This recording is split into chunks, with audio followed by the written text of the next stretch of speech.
The NBA playoffs are usually a precursor on what's going to unfold in the upcoming offseason, and we have plenty of series right now that are going to be giving us a ton of storylines to watch over the offseason of 2025. Last year, we saw the Knicks lose to the Indiana Pacers in round 2. They went out and traded for Mikal Bridges and Karl-Anthony Towns in the offseason. The Thunder could not rebound against the Dallas Mavericks, so they go out and give Isaiah Hartenstein almost $100 million. So we're going to see similar moves like that unfold based off the 2025 playoffs. We've already seen one team get eliminated so far. The Memphis Grizzlies got swept by the OKC Thunder. The first 2 games were not competitive whatsoever, and the Grizzlies had a very large lead in game number 3, and unfortunately, Ja Morant suffered an injury, which held him out for the rest of game 3, a game that they blew, and also game 4, which was a close OKC Thunder win. But the Memphis Grizzlies have some big question marks this offseason. Do they think they can go forward with the core they have right now, with Desmond Bane making a lot of money, Ja Morant making a lot of money, and Jaren Jackson Jr. is going to be owed a new extension as well, so this team is going to be in the luxury tax. And they were at once a team that had such a bright future in the league. They were a 2 seed in the 2022 season.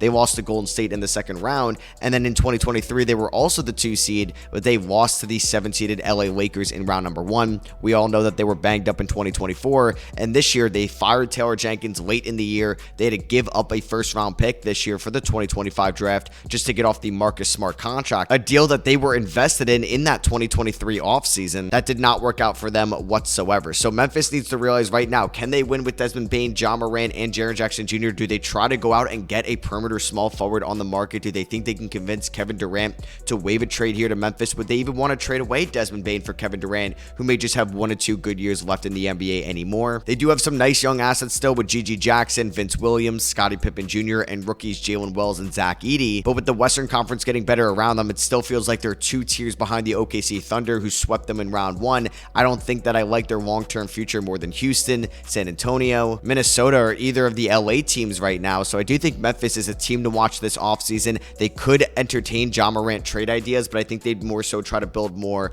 around Ja and Jaren Jackson Jr., and I think that could make Desmond Bane expendable. Unfortunately, the Milwaukee Bucks just went down 3-1, and to add insult to injury, Damian Lillard tore his Achilles, and at his age, he's most likely going to miss all of the 2026 season. And when you look at the Bucks' long-term outlook right now, they don't have many young assets. They own no draft picks, including no first-rounder in the 2025 draft, and they don't really have tradable contracts either, because Bobby Portis could be a free agent. Brook Lopez is going to be a free agent. Same with Gary Trent Jr. and Taurean Prince. Their only tradable contract right now is Kyle Kuzma, and after watching Kyle Kuzma in the playoffs in the second half of the regular season, why do you even want to trade for Kyle Kuzma, who's making over $20 million for the next few years? So I thought the one out Milwaukee had to keep their franchise star happy, Giannis, was to trade away Damian Lillard and maybe get 2 to 3 rotational pieces and maybe a first round pick in return for Dame. And now you could try to build more with quantity on this team because they don't have a good bench whatsoever. But now that Dame is going to most likely miss all of 2026, that's going to lose a ton of his value. And Damian Lillard is 34 years old, so he may not come back till he's almost 36 years old. And does Giannis want to waste another year of his prime? He's owed $54 million next year. And yeah, you could file for a disabled player exception, but that is not going to be nearly the amount that Dame is making next year. So that is just going to restrict you even more. He's got a $58 million player option in 2027, and that may be the next time that he's back. It's a really sad situation going on in Milwaukee. So now will they entertain a Giannis Antetokounmpo trade and hit somewhat of a reset? The problem is they don't own many of their picks going forward. So unless they're making a direct trade with Portland or New Orleans, they're not getting any of their first round picks back. So they can't afford to be a bad team with no Giannis, who's one of their best players, if not the best player in franchise history, who's a top 3 MVP candidate every single year. I would love for Giannis to stay in Milwaukee and try to build another title team over there and cement his legacy even more in the state of Wisconsin, but I just don't know how this team can realistically build around Giannis in the 2026 season with Damian Lillard on the shelf. So would they entertain Giannis Antetokounmpo trade ideas? I'm sure there's going to be a plethora of teams that are going to call Milwaukee this offseason, including Houston, Brooklyn, and Miami, just to name a few, and there could be an all-out bidding war for Giannis. So I do think Milwaukee needs to at least listen to offers, and if it's something they can't refuse, yeah, I would think about trading Giannis, unless you can get real creative this offseason. It's easier said than done, and I'm really scared about the Milwaukee Bucks future because this is going to be another disappointing exit after winning the NBA Finals in 2021. Will they fire Doc Rivers? Who knows? But with the league getting better around them, I think they're stuck right now, and I think all eyes are going to be on the Milwaukee Bucks this offseason because they could really set the tone for the 2025 offseason. The Orlando Magic are down 3-1 right now to the Boston Celtics, but honestly, I am so high high on the Orlando Magic at the moment. They were banged up this year. They ended up going 41-41, but every single game against Boston was super physical, and they really have two great young players that could be the foundation of this team for the next decade, and that's Paolo Banchero at 22 years old and Franz Wagner at 23. I legitimately think Paolo could be a #1 on a title team. I've said that for a few years now, and even when he was struggling coming back from the abdominal injury this year, I still believed in Paolo's future of this team. They just need to get guys that could score the basketball around Franz and Paolo, because it's really just these two guys at times, but they need to put help around those two. Now, they're going to get Jalen Suggs back next year. They're going to get Mo Wagner back next year. They have 2 first-round picks in the offseason, but that's not enough. I want to see them go out and make a trade. I think they could use a point guard. Now, funny enough, I would have loved this to be a Damian Lillard destination,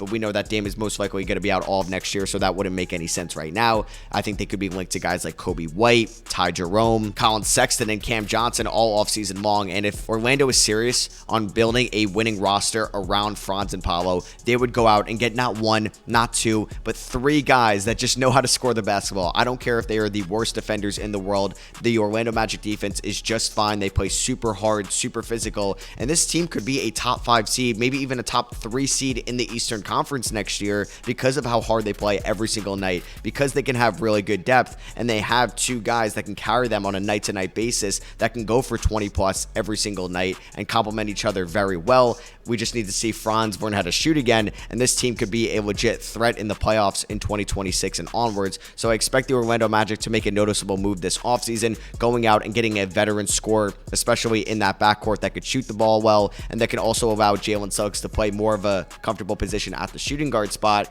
and get that lead initiator that can also shoot well. The LA Lakers are down 3-1, and we pretty much know why. Size has been a big factor, as well as their defense here against the Minnesota Timberwolves. They tried to get a rim protector at the deadline and an athletic rim running center in Mark Williams. That trade got rescinded, and I think they're going to be in that market yet again this offseason. Maybe they're going to call up Charlotte and try to get Mark Williams again. Maybe they're going to call up Brooklyn and try to get Nick Claxton. And I think they could sign a couple big men in free agency as well, because Jackson Hayes is just not going to cut it on this team next year, and LeBron isn't getting any younger. I predicted Minnesota to beat LA in round #1. Now LA can come back down 3-1. We've seen LeBron do it in the past, but out there it does look like Anthony Edwards is the best player in the series, and the Lakers have a reason to make a win now move this offseason, because next year could be LeBron's last year in the league. He's 40 years old. He's going to be 41 and going into his 22nd season, but he's still playing like a top 30 player in the league, and now he can delegate some of the offensive needs to Luka Doncic and Austin Reeves. But it is kind of wild that LeBron looks like he's in way more shape in the 4th quarter and doesn't look gassed compared to somebody like Luka Doncic, who I feel like needs to work on his conditioning this offseason. And the Lakers bench was also a big factor why they went down 3-1 as well. I expect them to trade away potentially Dalton Connect. Maybe they look at the market for Finney Smith, Vanderbilt, or Rui Hashimura, and they're definitely going to be willing to move away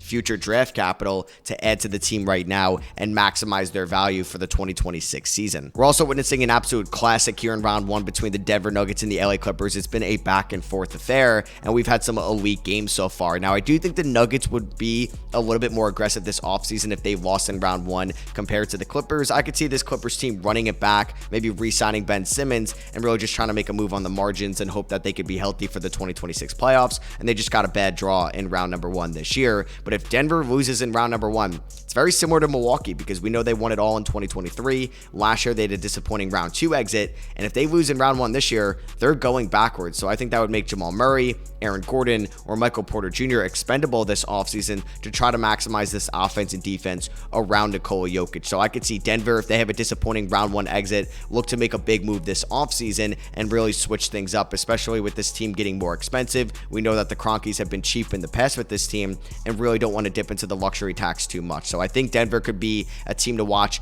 if they do lose to the Clippers in round #1, or even if they have a non-competitive round 2 series against the OKC Thunder. The Rockets are another team to watch this offseason as well. I feel like people are already penciling in Kevin Durant to the Rockets in a few weeks, because Jalen Green is so athletic and he's still extremely young, but it feels like every other game he's having a stinker, or it's every other game where he actually performs and shows shows up. And the Rockets are one of the more physical teams right now. It's been a great series against Golden State, who didn't have Jimmy Butler in game number 3, and they still won. And you could see the lack of experience from the Houston Rockets, and sometimes you're just getting inconsistent play on the offensive end of the floor. And they do have the assets to go out and get somebody like a Devin Booker if he were to be made available, or a Kevin Durant, or a Giannis Antetokounmpo, or one of those veterans that could help them next year due to their lack of experience. They have one of the best young players in the NBA right now in Amen Thompson. Alperen Şengün was an all-star this year, but I do feel like they're going to try to upgrade that Jalen Green spot this offseason and try to maximize what they can there. They have some Suns first-round picks. They have a Brooklyn Nets first-round pick in the future as well, so the Rockets could get creative with a trade, especially if they pick up Fred VanVleet's $40 million team option that can easily match some salaries out there, or maybe Dillon Brooks if a team wants a good defender coming back, because I think there could be a nice match-made trade between the Phoenix Suns and the Houston Rockets, because what the Suns should do is look at what the Clippers did last offseason. Yes, they did lose Paul George, but they were able to put Derrick Jones Jr., Ben Simmons, and Chris Dunn around Kawhi Leonard and James Harden, and I think that's what Phoenix needs to do next year. Nobody wants Bradley Beal right now, and you don't want to trade away your franchise star in Devin Booker, so you could try to get 2 to 3 good defenders. You can get additional draft capital. They desperately need a big man as well. So yeah, I do think we're going to see a Rockets and Suns trade at some point this offseason, if I had to guess. I mean, Miami's probably going to look to make a move this offseason as well. They do have some bad contracts under their books next year, like Duncan Robinson and Terry Rozier. I'm sure they'd like to find somebody to take off Andrew Wiggins' contract for them if they could, but would they be a team trying to get in the Kevin Durant sweepstakes as well and build a big 3 of Tower Hero, Bam Adebayo, and Kevin Durant? Because Tower Hero could be a great number 2. I just don't think he could be a number 1 offensively when he has all of the defense's focus in the half court. We've seen him struggle last year in the playoffs.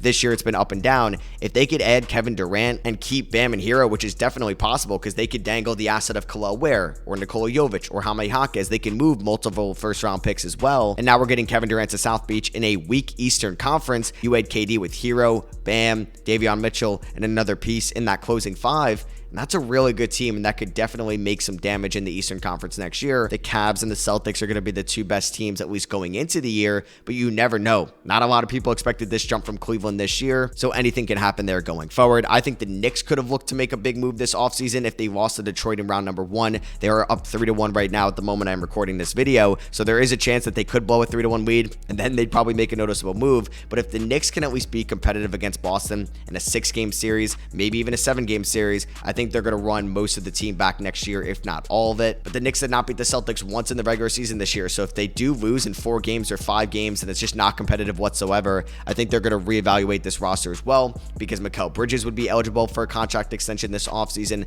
OG Anunoby's making a lot of money. Would they view Cat as another trade asset right now, and they're going to try to flip him if they're going to try to get Giannis Antetokounmpo in New York? I think there's a lot that the Knicks can do, and they're a team like the Lakers that desperately needs to upgrade their bench. Right now it's Cam Payne, Miles McBride, Mitchell Robinson, and Landry Shamet. Shamet and Payne are most likely not going to be here next year. You never know with Mitchell Robinson's health, and he's a free agent in 2026. And I would say that Miles McBride was a little bit of a disappointment this year, and I could tell you a lot of Knicks fans miss Dante DiVincenzo a ton and wish that Deuce McBride was in that trade instead. And those are just the teams that were in the playoffs that I think could make notable moves this offseason, but I would keep an eye on Chicago, Atlanta, Toronto, definitely Philadelphia if they're trying to make a win-now move next year. What if a star becomes available and Brooklyn has their eyes on using all their draft capital to get a big name to New York City? We know that the Suns are most likely going to shop Kevin Durant this offseason. Could the Pelicans with a new front office look to trade Zion Williamson? Do the Portland Trailblazers want to make a win-now move? What is Sacramento going to do with Domantas Sabonis? And how is Dallas going to look in 2026 without Kyrie Irving for most of the season? And are they going to run most of this team back as well? And is Nico Harrison going to even be in charge for this team? So that's going to be for me. I hope you guys did enjoy this video. If you did, I would appreciate you dropping a thumbs up. Let me know what you think is going to happen from these playoffs into the offseason. Do you think there's going to be a major storyline that is going to unfold? Let me know down below. Hit that subscribe button if you guys are not already, and I'll catch y'all on the next one.